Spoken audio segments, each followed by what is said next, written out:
பித்ருக்கள் அப்படின்னா நம்மளுடைய முன்னோர்கள். நம்ம முன்னோர்கள்ங்கிறது நம்மளுடைய இறந்து போன நம்மளுடைய அம்மா, அப்பா, அவர்களுடைய அம்மா, அப்பா, நம்மளுடைய தாத்தா, பாட்டி இவங்கள தான் நம்ம பித்ருக்கள்னு சொல்றோம்.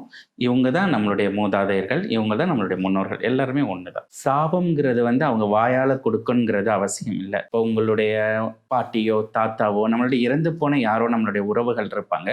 அவங்கள இருக்கும்போதோ, அவங்க மரணத்துக்கு சில நாட்கள் முன்ன ஏதோ ஒரு விதங்கள்ல காயப்படுத்தியிருப்போம். ஏதோ ஒரு விஷயங்கள் நடந்திருக்கும். நம்ம ஏதோ பண்ணியிருப்போம். பட் அவங்க அத கிரியேட் பண்ணியிருக்க மனசார மாட்டாங்க. ம். ஆனா, அவங்க இறந்து போன பிறகு அது நம்மளுக்கு சாபமா அது கன்வெர்ட் ஆயிரும். சாபம்ங்கிறது வந்து உங்கள வாயால அவங்க சபிக்கணும்னு அவசியம் இல்ல. நம்ம அவங்களுக்கு செய்த வினைகள் வந்து ஆட்டோமேட்டிக்கா அது சாபமா கன்வெர்ட்டட் ஆயிரும் நம்மளுக்கு. ஓ! அது ஆட்டோமேட்டிக்கா ஆகுறது. ஆட்டோமேட்டிக்கா. அவங்களா இப்ப இது ஒரு பண்ணது. மனிதன் இருக்கான். அவங்களுடைய அப்பாக்கு கடைசி காலத்துல அவருடைய சொத்துக்கள்லாம் வாங்கியிருக்காங்க. ஒழுங்கான ட்ரீட்மெண்ட் பண்ணல. பணம் நெறையா செலவாகுதுன்னு சொல்லிட்டு, எதுவும் ஒரு ட்ரீட்மெண்ட் ஏதோ பண்ணிட்டாரு. இறந்து போயிட்டாரு. முடிஞ்சிருச்சு. அவர் எதுவும் சாபம் குடுக்கல. வாயால எதுவும் சொல்லல.